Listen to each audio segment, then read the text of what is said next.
Solo anxiety. It's something that every Escape from Tarkov player needs to face and overcome at some point. Most players start by playing solo, naive to the difficulties and punishment of the game, dying nearly every raid, but they get the itch to keep playing. So, they either invite some friends to play, or join randoms in Discord servers. This is where squad play begins. Maybe their teammates are the same skill level as them, or maybe their teammates are max traders and end up carrying them through the early game quests. Either way, they'll begin to realize that squad play takes a bit of the fear of the game away. They'll have the opportunity to ask questions of others, or rely on others to see or hear something they didn't. Maybe they no longer have to be the front line in a PvP engagement. There are countless considerations that'll make squad play seem slightly less intimidating to a beginner. But this is where dependence kicks in. When the time comes to play the game solo again, lots of these newer players will end up holding off until their squad mates are online. They don't want to play solo, because what if they run into another squad? Who's going to watch their back while they handle a quest objective? Who's going to ditch their gear if they die? Is the game even worth playing alone? These are all thoughts that contribute to what's called solo anxiety, and today, I'm going to teach you how to overcome it. Before we get into it, you can find me on Twitch at twitch.tv/JohnnyBusak or on TikTok under the same name.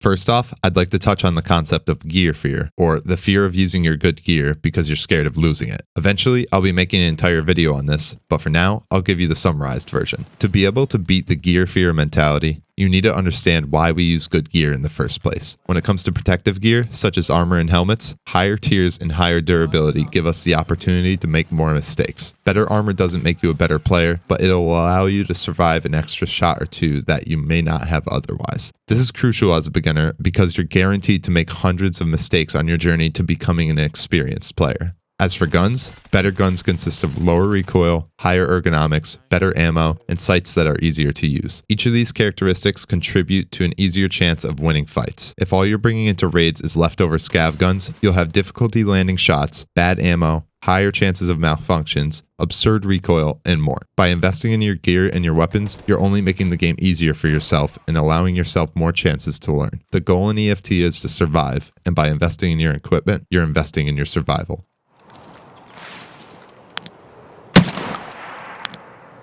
Have you ever considered that you might play Tarkov differently if you had infinite rubles? Maybe you wouldn't second guess taking that fight or buying that extra stim. For those who fear solo play, it sometimes just comes down to a matter of rubles. They won't invest in themselves or even run a raid because they don't want to lose money. What people with this mindset usually don't realize is that money is extremely easy to make in EFT. About 90% of everything that you can pick up has substantial value, so you just need a way of surviving consistently with a full bag. For some people, this is nighttime stash runs. Some just push to buildings with high loot density and then head to extract. Maybe your method is farming raiders or rogues. Whatever your method may be, find one that you enjoy, you're confident in consistently succeeding with, and that brings you at least a few 100,000 rubles per raid. Too often I see people who leave raids with an empty bag, then say that they don't want to play a particular map or do a certain quest because they don't want to risk losing money. The easiest way to eliminate this mindset is having an easy way of making the money back. It doesn't have to be something complicated that requires a lengthy YouTube guide. Maybe your method is simply just running your favorite map with a large bag and hitting low traffic locations. Whatever it ends up being, stick to it, get confident with it, and use it to prevent any negative mindsets about losses.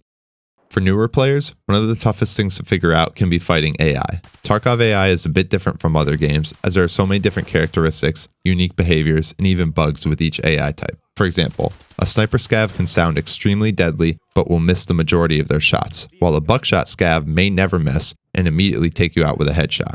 Raiders will rush you like an angry mob, and rogues will one-tap you from 200 meters away. Understanding all the differences between each type of AI takes quite a bit of time, but can make a huge difference in how calm you are when playing solo. In a squad, it can be easy to utilize your team's numbers to distract AI enemies, making them easier to pick off. But when you're solo, it's just you and them, and you don't have the luxury of taking significant time to make combat decisions. You should strive to get yourself to a point where you understand everything about the AI and can take them out without taking much damage. Each AI type is different, so you should spend time studying and practicing against each in offline raids to become more consistent. Removing them as a possible threat in your solo raids will take a significant amount of anxiety away, giving you more mental room to focus on PvP encounters.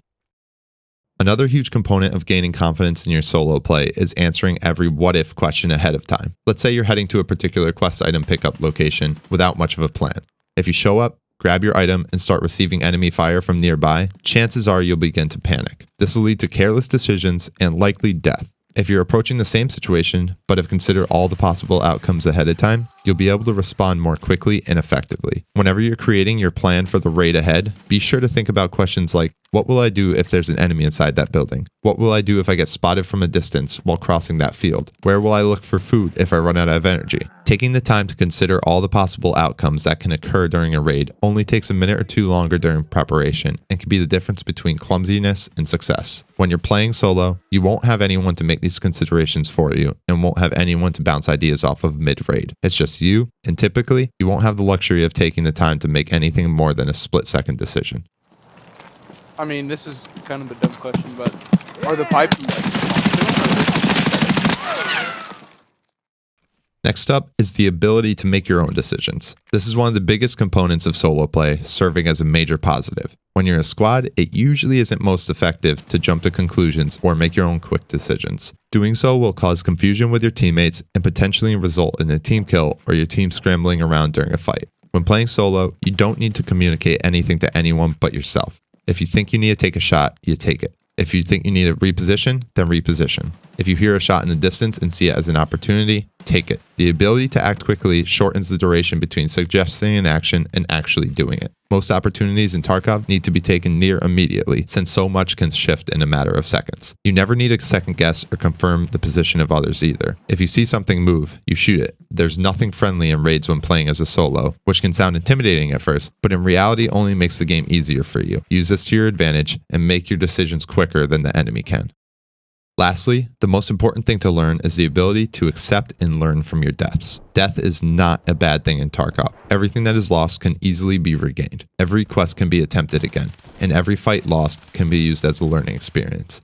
Especially as a newer player, there's mountains of information to consume and learn about EFT. It can sometimes feel like you're dying left and right to no end, but you can actually use your deaths to start dying less often. Every time you die, question what happened. What could you have done better to survive? Did you run past a room without clearing for an enemy? Did you begin to shoot but aim too high, letting recoil get the best of you? Did you forget to use a painkiller before stepping out of cover? There are infinite learning opportunities you can take advantage of from every death. Dissect the situation, figure out what you did right, what you did wrong, what you could have done differently. Take notes of these findings and act upon them next time you're in a similar situation. Every bit of information you learn from each death will stack up over time and help decrease your chances of death moving forward. There are many great tools out there for recording gameplay, allowing you to review your fights after they've ended. Both OBS and NVIDIA Shadowplay have components that allow you to record the last few minutes of gameplay after it's happened. For myself, after every fight won or lost, I just hit a keybind to record the last 2 minutes. I can then pick apart every move myself or the enemy made as much as I want, frame by frame, and use it as a learning or teaching experience later on. If you were to retain one teaching from this video, it would be this one. Switch your mentality to learn from your deaths rather than be upset by them. You will die a lot in EFT, and it's up to you to make some positivity out of it.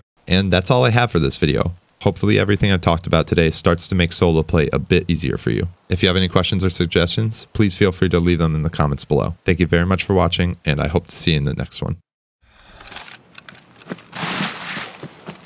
Dome gaming.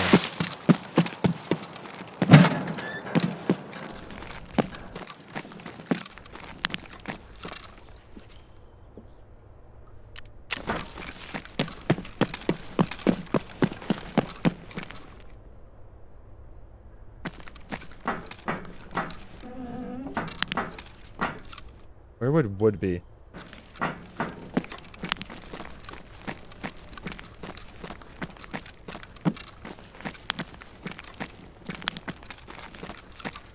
Where's wood?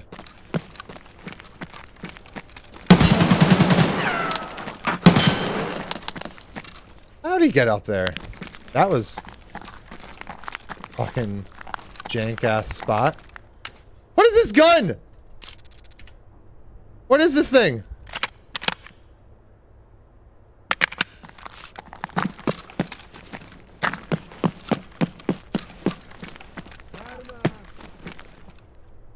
We got raiders. Fuck yeah, let's go.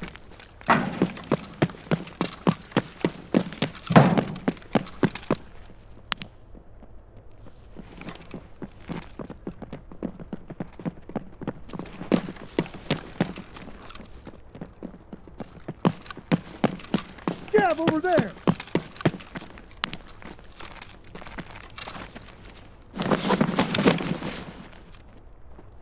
They are everywhere. Holy shit.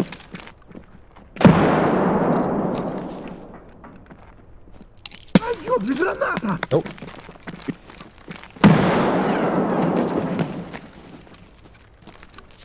So much footstep action.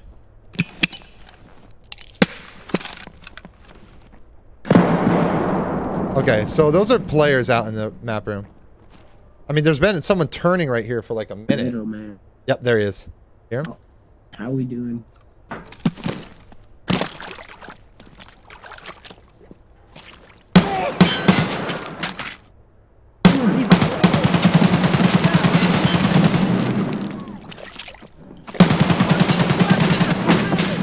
Oh no!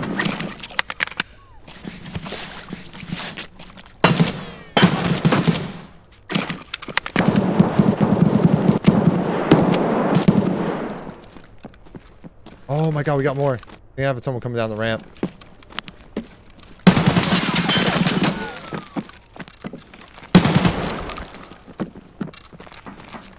No, no, no, no, no, no, no!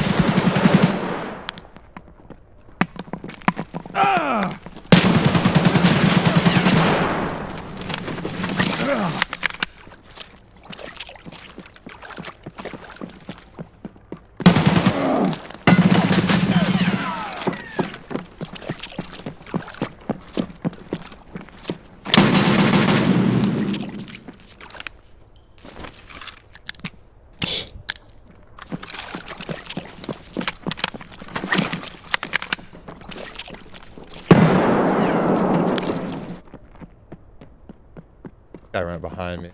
No problem. Oh, I don't want to get pinched in office.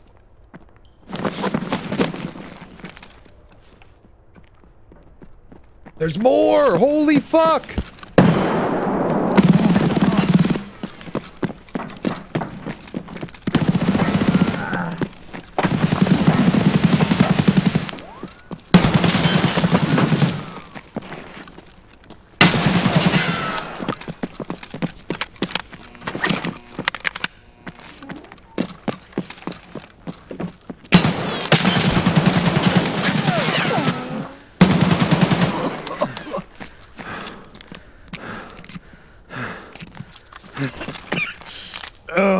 Oh, this is not helping. Check my bag. Oh, what are you doing in my house, dude? Food, brother, food. Thank you for the follow, Deb. Appreciate you, brother. Sorry.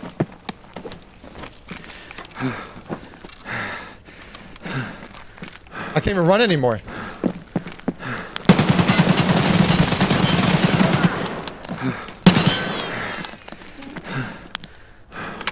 That's 5 kills. Dude, we need fucking food. Bad.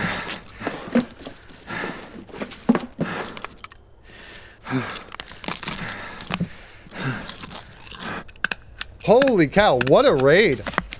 Let's go, loot a little, I guess?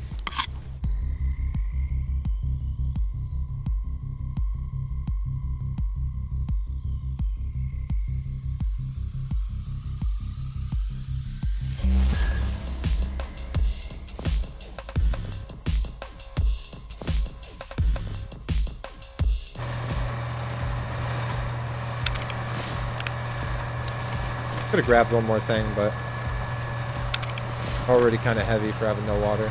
All right, that's a good raid, dude. That was a really good raid.